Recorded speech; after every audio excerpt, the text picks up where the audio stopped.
Well, that's a loss. Not like the worst loss we could have taken. Unfortunately, I kind of wish some things back in that game. But yeah, a little frustrating, but at least it It was exciting to watch, right? it was gonna happen sooner or later. Like, come on, like we come off as head ass, but we're realistic here. Like, if there was a team that we were gonna lose to, it was gonna be the Lions. But we can't say that we weren't entertained.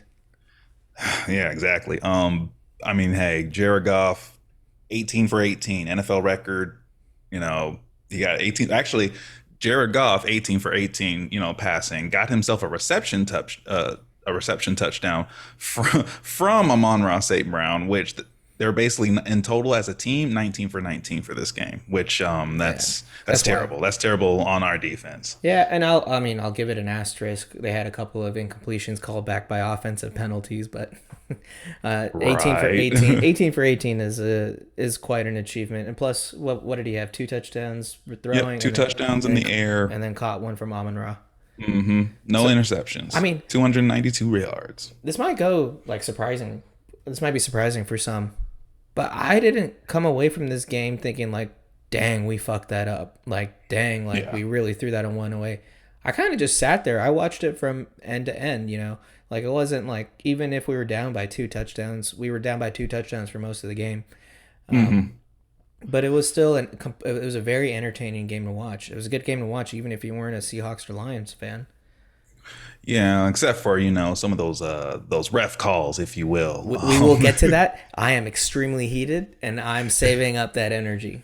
Yeah, of course. Otherwise, I mean, some things that kind of like my little takeaways from the game, like one, I guess if you want some negatives about it, David Montgomery is a tank. He trucked Witherspoon in one play. I did see that.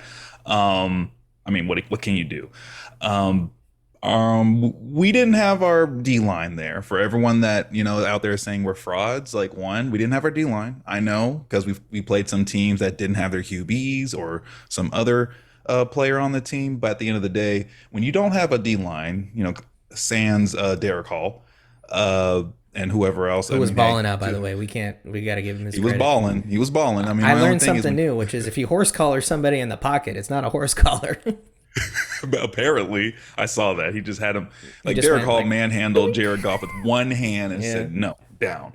Otherwise, like I think without that pass rush, it was kind of getting back to like some of the previous stuff that we kind of seen from the Seahawks, where if you don't have a pass rush, your coverage is going to eventually suffer.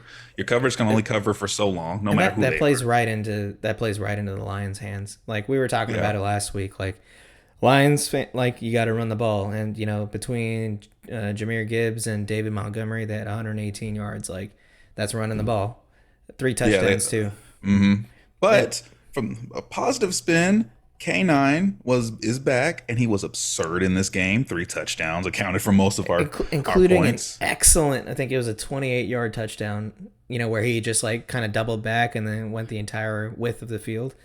I mean the biggest one was when people thought he was tackled down. Then he did a whole flip over to get that Yeah, first down. let's cut to that. Please, from our buddy Pat McAfee. Yeah, we know him personally. Boom, pow. What? Yeah, he still was like. And you talked about the head flip. It was like a flip bump that he had in the middle of the game after getting tackled twice. Yeah. It was Kenneth Walker. This is absurd. I mean, just agility. No. Boom, Oh pow. yeah. Oh yeah. Yeah, he's still up. And then he got Still another up. 5 Obviously, yards everybody after. has seen that already, but at this point, got to give that. I mean, good tackle, right? No. Let's get him down again. I'll sit on his head. No. Nope. Flips off of his head No. and keeps it going. It's like K9, welcome back, man. I know you had that oblique injury and stuff. I'm glad you got a little break. You got a little fresh legs. And then of course, some other stuff. We were throwing the ball. Can we just go through some stats really quick? Go ahead, because All there right. is some good stuff to take out from on the Seahawks side. Yeah, So let's take bring it away, Kanal. Yeah, let's bring it up for here from Hawksmania. Because these are, if you looked at the game on paper, you'd be like, Seahawks won this game by a landslide. Seahawks were 5 of 10 on third down, which has been kind of a problem for us. Maybe the return of K9 had some role. This stat, I told you this that night, which was we had 38 first downs. 38 Good first number, downs. good number. It's a It's not even a good number. It's just like an absurdly high number for a number of first downs. Like, look, we almost doubled Detroit. Total plays 78 versus 50 to Seattle. Like, we had the ball for most of the game. Yeah. 516 yards of total offense for Seattle, 389 for Detroit, 383 versus 237 in passing, 133 versus 116. Like, we had the ball for 9 more minutes than Detroit. Like, on paper, we should have won this game. Or like, if you looked at the stats, you'd be like, Seahawks won this game by a landslide. Yeah. But it's one of those. It's like one of those old like football like philosophies where like there's what's happened on paper and there's what's happened in the game, and I think you look at the score and you look at the stats and they don't match up. I do believe the game would have been different with the defensive lines, but at the end of the day, I'm not saying like, oh man, Detroit cheated or anything like that. Like, whoa, I'm not saying anything. I'm not putting anything against Detroit. I'm just saying it is a fact that this game would have been a lot closer. I can't say who would have gotten the final score. It would have been a lot closer if we had everybody. But that's the that's the game. That's what you're playing with. Honestly, with the folks that were in there, you did a great job. You tried what you could, but they had that 18 for 18. But at the end of the day, though, Gino, he had 383 net passing yards, 395 if you don't include the sacks, 1 touchdown and interception. But that career high in yards. That interception came in the fourth quarter while he was trying to force it. Yeah, garbage time. I saw it, but like hey, 395 yards from him on that one, or 383 if you want to be accurate, and that's a career high for him. So he threw the ball 56 times, which when has that ever happened for a Seahawks quarterback?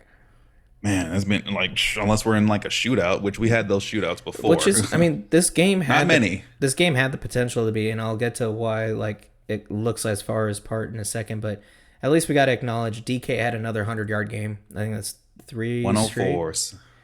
7 for 104. I'm saying as long as we can be consistent and with DK, Lockett, and JSN. Obviously DK and JSN, like you're throwing the one or the other. Feed them both, and then Lockett, you just dink and dime to him whenever you can. K9, do your thing. And oh, hold up, before I forget, Charbonnet, he did a really good job too, splitting between running and passing. I've seen some of those concepts. He's really good as like a pass catcher too. I know he's like our power K9. back. I think arguably he has better hands than K9. I think that was his, that was one of his better attributes. But yeah, they're a really good tandem with each other. Because I think he split like, I think it was like 40 or 50 yards a piece, and like between rushing and passing for him. So it may not show on the rushing, but he did contribute to the passing. Everyone contributed to the passing. AJ Barner got a first career touchdown for him. Our drafted tight end. Huzzah. I'll take that. Huzzah. But otherwise, at the end of the day, we Seahawks know what it takes to win against good teams. I think we're going to get back into it, and we're going to grind for the next game, which we'll talk about in another video. But I think it's one of those like take this, like one of the things like for the team is take this loss, take what you can from it, take the positives out of it, and of course let's wipe out the mistakes and stuff. Was there a lot of I was out doing some pumpkin shenanigans. Was there a lot of penalties on our O-line with this game? Actually, I thought our O-line played pretty decent. I think once it turned into a shootout and everybody, like the pass rush was eliminated, Aiden Hutchinson, he had 3 hits. He was probably I'm on ESPN's stat sheet right now, but so they don't keep track of it, of pressures or anything like that. But 0 sacks, 0 solo tackles, 0 tackles for a loss, like 0 total tackles. Like, he was obviously going to be a disruptive force just based off of his sheer presence. But I think overall, for the most part, I think one of the things to note is that Christian Haynes was getting worked in a lot more at right guard than we've seen in previous games. I think we counted 40% of 40% of offensive snaps. Christian Haynes was in there at right guard. Okay, that's good. So we're kind of doing that little thing we did last year where we were kind of switching out the guards like throughout the game and stuff like that. So it's like we don't really have a guard. So if Haynes, I will say this though, we're like 5 weeks out from the trade deadline. If it doesn't work out with Haynes, like I think offensive linemen need time in general. I think we could look to trade for a guard. depending where our record is. If our record's like on the, in the next 5 weeks, if our record's on the like the, spiraling down, then I would just, maybe I wouldn't say sell, but just hold on, to your picks. No Yeah. need for trades. And so yeah, I mean when Gino, we talked about this last week. So like we said, if the offensive line gave Gino a chance, to a couple of seconds to throw the ball, then this was going to be a game to watch. And he threw the ball 56 times, 400 yards. I mean, he only had one touchdown that came out of it. But still, like, there he was moving the ball. And Should have had more touchdowns, but Yeah, well, you have to talk about it. There's not. I mean, I already kind of pretty much got through most of my little topics. Can I do one fun thing before we go to that? Because I don't want to. I don't want to go right into the bitter. Let's move it over here. This is we Seahawks successfully ran this play, and so before I even push play, I think I want to point out it says Seahawks on the season are 0 for 18 on 3rd and 10 plus. When the ball is 3rd and 10, it's a basically a gimme punt. Like the defense is the opposing team is getting the ball back, but the Patriots ran this play, but it was called back. I think either this week or last week, but I think Seahawks ran it successfully on 3rd and 16. Let's see it. Yesterday. It's JSN. And then,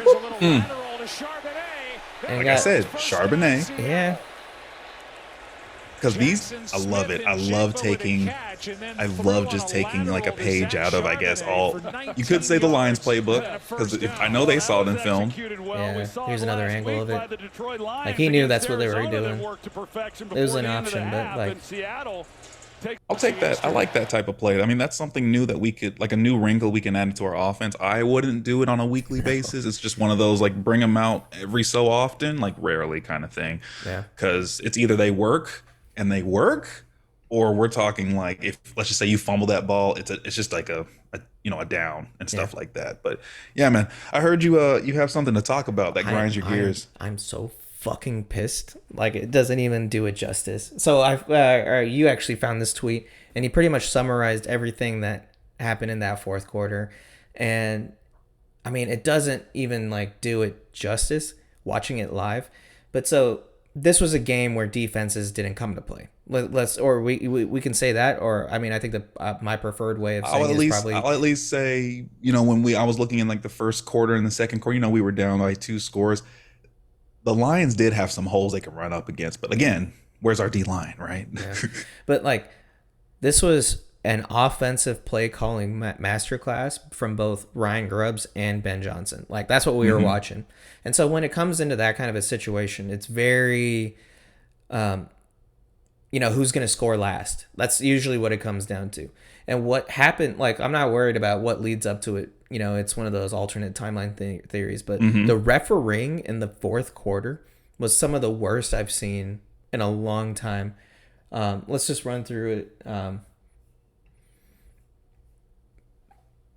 You could see blue in between the knee and between his knee and the sideline. And, even this doesn't even do it justice. I think, like, even from this angle, you can see his shin was down before the knee got down. And so this was on a 2-point conversion that Seahawks were not given. And so that's already flagged one. And I think after this, let me pull up the recap here. After this, 2-point try was not good on Kenneth Walker's. And then right after this, Jamison Williams came back for a 70-yard touchdown. So it opened it back up to a 2-score lead, 15-point lead. K9 had his 21-yard run, and then on the following possession, Seahawks forced a 3 and out. Let's pull this back up. See how this is DK Metcalf in the end zone, and apparently that's not a defensive. That's a flag. That's not a defensive. That is a flag. You're wrong. You're wrong. That's not a defensive pass interference. Come on, I'm being an ass. But no, like, come on, like, I even paused it at the perfect time. Like, he's literally tackling the DK, and maybe people overlook that because he's a big guy and all. But defensive pass interference in the end zone, that's a the ball on the 1-yard line that they scored. Oh, yeah. And I will say this. I will say the reffing was off, but the one thing we have to do going forward, and it's going to be said like it's an age-old thing. We can't just depend on all those one calls to help win us that game. We might as well score enough so where it's like that one play shouldn't matter. But at this stage, with all of these blatant calls, I will say I wish there was like something on the refs you can do Yeah.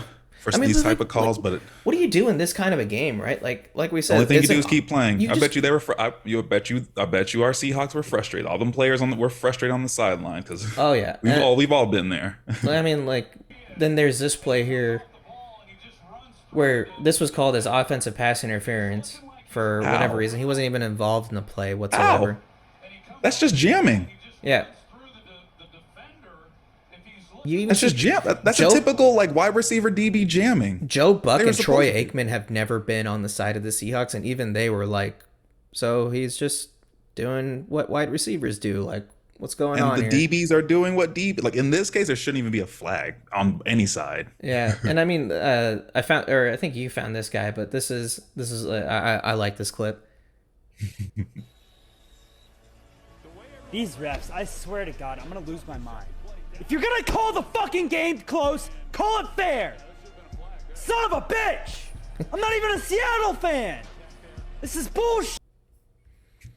I love it, but because that's how we were feeling, and then you can see second down, and the thing is that even Gino gets brownie points with the fan base because he did what we all wanted to do, and he was frustrated. So there's that. I think the OPI on Tyler Lockett, the no call DPI, was all called in the same drive. And then here's Gino on the sideline. Offensive pass interference for that every time. Well, that's a missed opportunity because Yeah, tell him what's up. Oh, the only thing you got to be careful of is I don't they give will a throw shit it. if he gets a flag. Like He's my quarterback right there. That's my quarterback. in a game where you're playing Dan Campbell's Detroit Lions, you got to show a little heart, and he showed heart. But like, He did show heart. It's just one of those things where it's like flag, but at the same time, low key, them refs were wrong for that. I will say And that. then you Not know- every single call, but those few of those calls. Please just call it fair. Yeah. Just call it fair. And- Even if we still lost with all the fair calls and stuff, it is what it is. But like, come on, call it fair, man. yeah, and I think Carlton Davis came out and in the press conference afterwards for the Detroit Lions and said they didn't like the DPIs that were called on the lines. Well, don't fucking pass interference then, like, if you don't like it so much. But after you could see too at the 5-minute mark in the fourth quarter, Lions scored again to make it a 2-score game, and so that just in a game like I hear you, you don't want to be in a position where it comes down to that one call here or there. But if it's a game like this, I remember like when the Seahawks played the Texans. When Deshaun Watson, when it was not known he was a bad guy, like it might have been his rookie year, where the score was something ridiculous, like 53-45 or something like that. Like it was one of those kind of games where defenses are just they're out there on the field trying to do damage control, and they weren't doing a good job. And so that was this kind of game, and those calls just. That's why I try to focus on the fact that this happened midway through the fourth quarter, because you don't get in that, oh, this happened in the first quarter, like things would have been way different. Like there's only 9 minutes a game left at this point, like, and it's a 1-score game still, and all this shit was called. But that's just me getting it off my chest. No, there's nothing wrong with that. As long as we just take the positives here. Again, Gino, he threw for a game, garbage time or not, I don't care. He has a career high in yards with this game. I will take that. DK Metcalf, third straight game with over 100 yards. Lockett and JSN are getting production. We got production even in the passing game from our running backs on top of both of them running. So like, it's not like our offense is like, it's like inept or bad, because whenever if you ever see our NFC West roundup, we're not like the Cardinals that got whooped by the Commanders out 42-14. So Or the Rams by the Bears. Or Rams by the Bears, where I think they only had field goals in that game. Yeah. So that'll tell you a lot of things. But either way, I think it was a good fight. We fought hard as much as we could. Again, like I said before, litmus test for the Seahawks. I think besides if we played it fair, I think the game would have been a lot closer. But at the end of the day, I'm satisfied with what I'm seeing so far with our Seahawks. And I will say a rebuild season. We're not in a season of like we're competing for a trophy. Don't get it twisted. I would like for us to win a Super Bowl this year, but this is our rebuild year. I mean, we've been saying it's been a rebuild year for a long time, and with a new coach. That's why I'm very excited with a game like this in a rebuild year. But I will say, I do have it's a retool year, in the sense that we have the personnel on the field. Aside from the offensive line, we have the people out there that can get the job done. Even with all the new players we brought in at linebacker and safety, like they have proven themselves in the very short amount of time to be capable professionals. So I mean, my expectation is, sure, it's like a retool or realign. Let's call it a realignment year, where we have a new coaching staff with a new philosophy. I expect us to make a run, at least at the playoffs. I mean, I'm not gonna say that they're gonna go all the way through, because I mean, like I said, we're not that head ass, but we'll take it if we get it. But yeah, I mean, all in all, this game, like you said, I got that off my chest. But congratulations to Jared Goff, and it's setting an NFL record for most completions in a game. I can't remember the exact name of the stat. I think it was it was a perfect game with the amount of completions, 18 for 18. Yeah, with 2 touchdowns, and somehow not a perfect passer rating, which is odd. They ran the ball well. Like Lions, I mean, Detroit, we talked about this. We have an affinity towards that organization. They kind of like they're kindred spirits in that sense, from where they come from. So, all more the power to them. It was a great battle, and you just got to say real recognizes real with that one. Yeah. I mean, we even had a comment on our on the preview for this game. So shout out to you for that. Had a nice little conversation, because he definitely talked about like all of our old legends, their legends and stuff. And I said, hey, at the end of the day, we both fight hard. So that's all we can do. That's all we can do. And then all we can do is just try again next week. And that's all here from us at Miss Reps. Be sure to like and subscribe, and we'll catch you again next time. Peace.